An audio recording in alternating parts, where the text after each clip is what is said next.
Hello everyone, I am Preeti, your physics educator. Welcome you all on NEET Phoenix by Unacademy.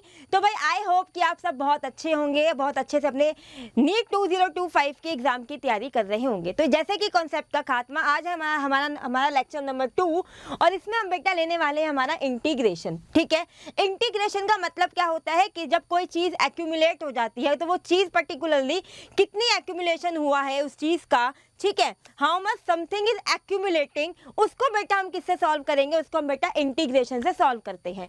ठीक है, let's suppose ये है आपके पास, ये कोई कर्व है, इसके अंदर का सारा एरिया, ठीक है, इसके अंदर का सारा एरिया हम कैसे निकालेंगे, हम निकालेंगे इंटीग्रेशन का यूज करके। ठीक है, यहाँ पे दो तरीके के इंटीग्रेशन आते हैं, एक बच्चे आता है आपका डेफिनाइट, एक आता है आपका इनडेफिनाइट। पहली बात तो एक चीज अपने दिमाग में लिमिट को सेट करो कि हमें कितना सीखना है। हमें सिर्फ बच्चे इतना सीखना है कि जिससे हमारे फिजिक्स के न्यूमेरिकल हो जाए, दैट्स इट। ठीक है, चलो तो सबसे पहले मेरा बच्चा क्या जानेंगे इसका, सबसे पहले बेटा इंटीग्रेशन का सबसे बेसिक वाला फॉर्मूला, सबसे बेसिक वाला फॉर्मूला। जैसे हम सब जब हमने पहली बार एडिशन सीखा होगा तो हमें कौन से 1 + 1 2 + 2 1 डिजिट से शुरू करेंगे ना, तो उतना ही बेसिक फॉर्मूला है, घबराएंगे बिल्कुल भी नहीं। लेट्स सपोज अगर आपके पास कोई कुछ ऐसा सा फंक्शन दिया हुआ है और अगर आप इसको इंटीग्रेट करोगे तो आपका निकल कर आएगा xn+1 अपॉन में n+1 प्लस में c। क्लियर हो गई बात? चलो आगे देखें, आगे देखते हैं। ये आपका dx। अच्छा एक चीज और, इसको शुरू करने से पहले, इंटीग्रेशन एंड डिफरेंशिएशन ये एक दूसरे के बिल्कुल क्या है बच्चे, ये एक दूसरे के बिल्कुल ही रिवर्स प्रोसेस है। ठीक है, लेट सपोज ये आपका कुछ दिया हुआ है, यहाँ आपको dx को बच्चे क्या करना है, dx को, चलो पहले ये वाला करेंगे, पहले ये वाला करेंगे। यहाँ पे क्या है, x की पावर 1 है, इसको इंटीग्रेट करेंगे तो कितना आ जाएगा, x की पावर 1 + 1 अपॉन में 1 + 1 कितना आ गया, x की पावर 2/2 प्लस में c क्या होता है, क्योंकि बेटा ये जो हमें फंक्शन दिए हुए हैं इसके अंदर हमें कोई भी किसी भी तरीके की लिमिट डिफाइन नहीं करी गई है। तो जहां पर लिमिट डिफाइन नहीं होती है वो इनडेफिनाइट इंटीग्रल कहलाते हैं। और उसके लिए हम यहाँ पे क्या ऐड ऑन करते हैं बच्चे, उसके लिए यहाँ पर हम c को ऐड ऑन करेंगे। बस आपको इतना ही याद रखना है कि जहां पर भी लिमिट नहीं है वहां हम बच्चे c को ऐड करते हैं। बात समझ में आ गई, बात समझ में आ गई। चलो अब यहाँ देखो, यहाँ पे कुछ है क्या, यहाँ पे कुछ नहीं है, यहाँ पे इसको 1 ले लो, यहाँ पे इसको 1 ले लो। ठीक है, चलो अब आप इस 1 को और भी क्या लिख सकते हैं, मैंने आपको कई बार ये चीज समझाई है कि जब भी आप किसी की पावर 0 लिखते हो तो वो आपका बच्चे 1 निकल कर आता है। तो यहाँ पर बच्चे x 0 + 1 0 + 1 प्लस में c, x 0 + 1 0 + 1 प्लस में c। तो ये बच्चे आपका क्या आया, ये बच्चे आपका क्या आया, ये बच्चे आपका x निकल कर आया। ठीक है, इंटीग्रेशन एंड डिफरेंशिएशन एक दूसरे के रिवर्स प्रोसेस होते हैं। देखो अगर आप बच्चे आपने 1 को इंटीग्रेट किया तो क्या निकल कर आया, आपका x निकल कर आया। ठीक है, अब आप एक काम करो, अब आप है ना x को डिफरेंशिएट करोगे तो आपका बच्चे क्या आ जाएगा, तो आपका बच्चे 1 निकल कर आएगा। कैलकुलेट करना रिवर्स होता है। ठीक है, जो आपका फॉर्मूला होता था क्या होता था, ऊपर n-1 होता था तो वहाँ पे x की पावर 0 हो जाएगा तो आपका 1 निकल कर आएगा। ठीक है, ये बात क्लियर हो गई आप लोगों को, आई होप क्लियर हो गई होगी। ये मेरे प्यारे बच्चे आपका क्या आ जाएगा, ये आपका आ जाएगा x 3/3 प्लस में c।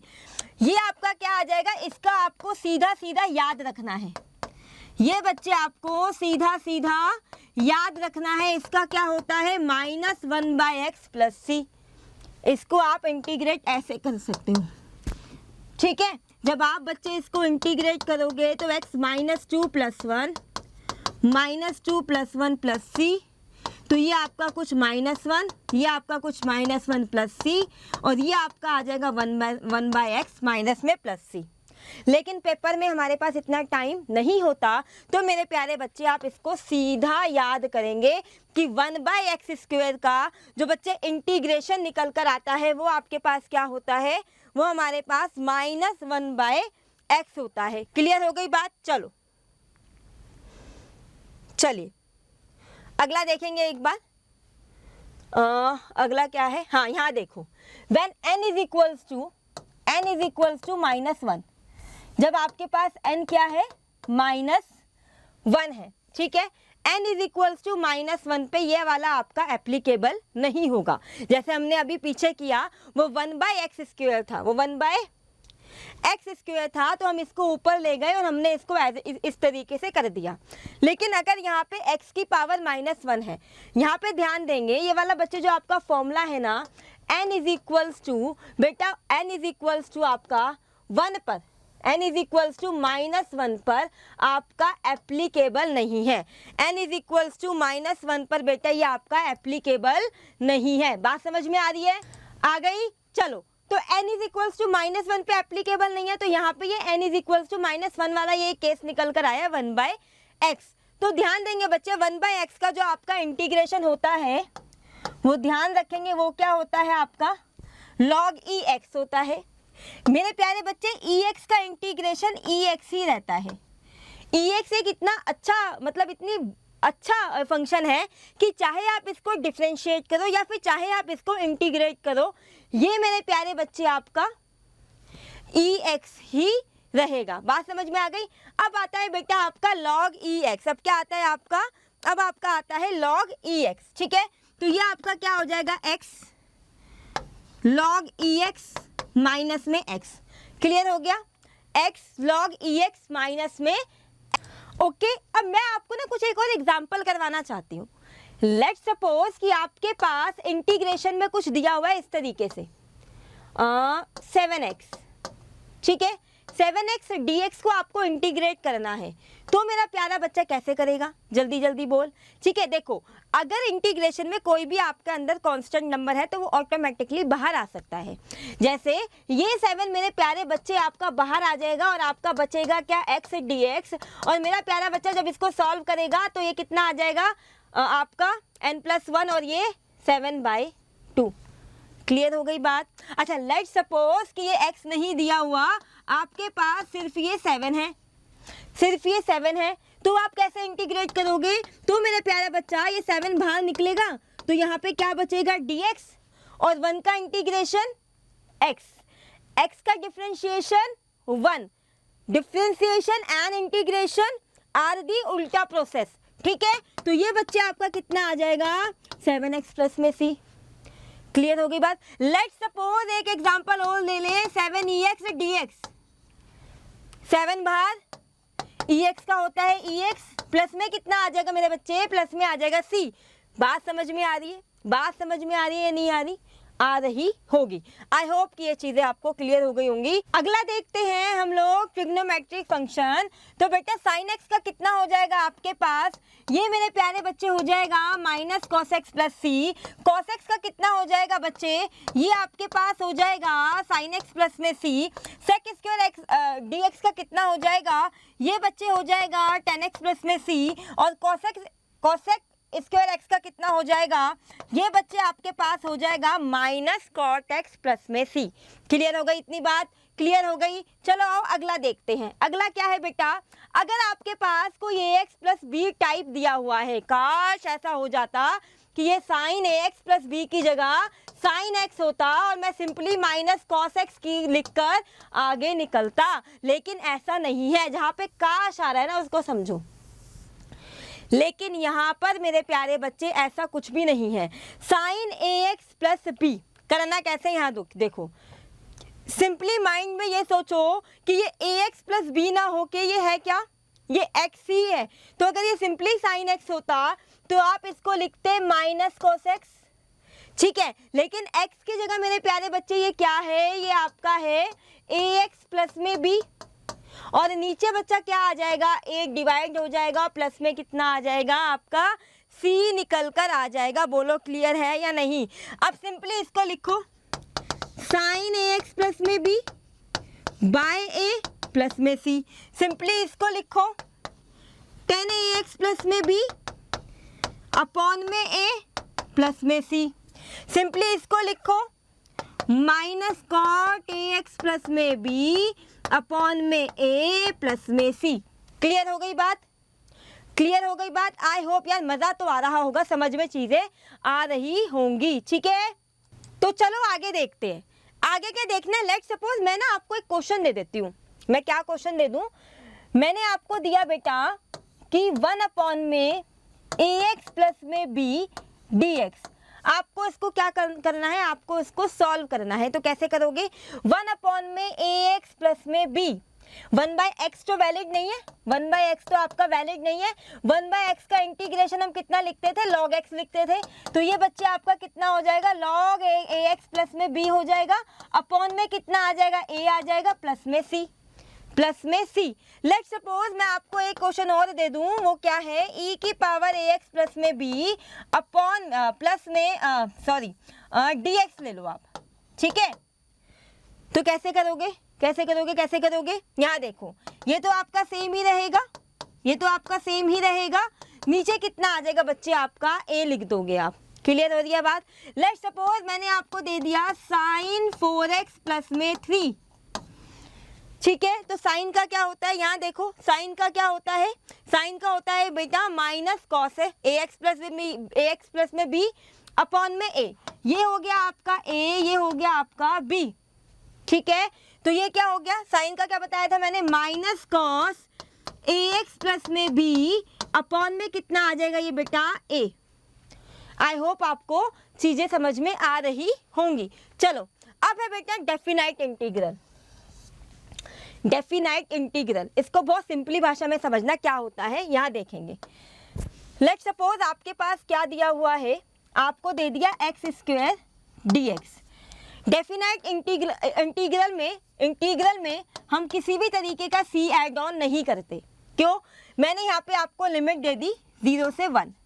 तो आपको क्या करना है बेटा, पहले इसको नॉर्मली इंटीग्रेट करना है, विच इज x3/3, ब्रैकेट लगाओगे और ये लिमिट लिखोगे, ठीक है। फिर आप इस लिमिट को लिखोगे 1/3, ये होती है आपकी अपर लिमिट, और मेरे प्यारे बच्चे ये होती है आपकी लोअर लिमिट। क्लियर हो गई बात? तो 1³ अपॉन में 3 लिख दिया आपने। अब माइनस में 0³ अपॉन में 3, ठीक है। इसको आप सॉल्व करोगे तो बच्चे आपका कितना आ जाएगा, आपका 1/3 आंसर आ जाएगा। क्लियर है आपको क्लियर है ये चीज़, क्लियर है? लेट सपोज एक एग्जांपल और ले लो आप लोग। मैंने आपको बोला x की पावर 3/3 dx, लिमिट है बच्चे आपकी इसकी 1 से 2, ठीक है। ये 1/3 बाहर आ जाएगा, 1 से 3 x³ dx। x³ को इंटीग्रेट करोगे तो आ जाएगा x4/4, ठीक है। और ये आपका बच्चे 1/3 इधर की तरफ ही रहेगा, ठीक है बच्चे। ये लिमिट जाएगी 1 से 3, ये 1/3 को अभी एज इट इज रखो। पहले ये इसको 3 को पुट करो, 3 की पावर 4/4 माइनस में 1 की पावर 4 अपॉन में 4, ठीक है। 3 की पावर 4 का क्या मतलब है, 9 9 जा 3 3 जा 9 9 9 जा 81। तो ये बच्चे आपका क्या आ जाएगा 1/3, अंदर आएगा आपका 81/4 माइनस में 1/4। सॉल्व करोगे 1/3, 80/4, फर्दर सॉल्व करोगे तो 3, 80 अपॉन में 12। क्लियर हो गई बात? यही होता है डेफिनाइट इंटीग्रल। प्रोसेस सेम होता है, बस आपको लिमिट लगानी होती है, ठीक है। चलो एक काम करो, ये आपका एक क्वेश्चन दिया हुआ है, नीट का प्रीवियस ईयर है, नीट का प्रीवियस ईयर है, ठीक है। इस क्वेश्चन को हम रीड करेंगे, देखते हैं यहाँ पे इंटीग्रेशन का यूज कैसे हो रहा है, देखते हैं इसको। देखिए, अब position dependent force F this, ये आपको एक वेरिएबल फोर्स दी हुई है बच्चे।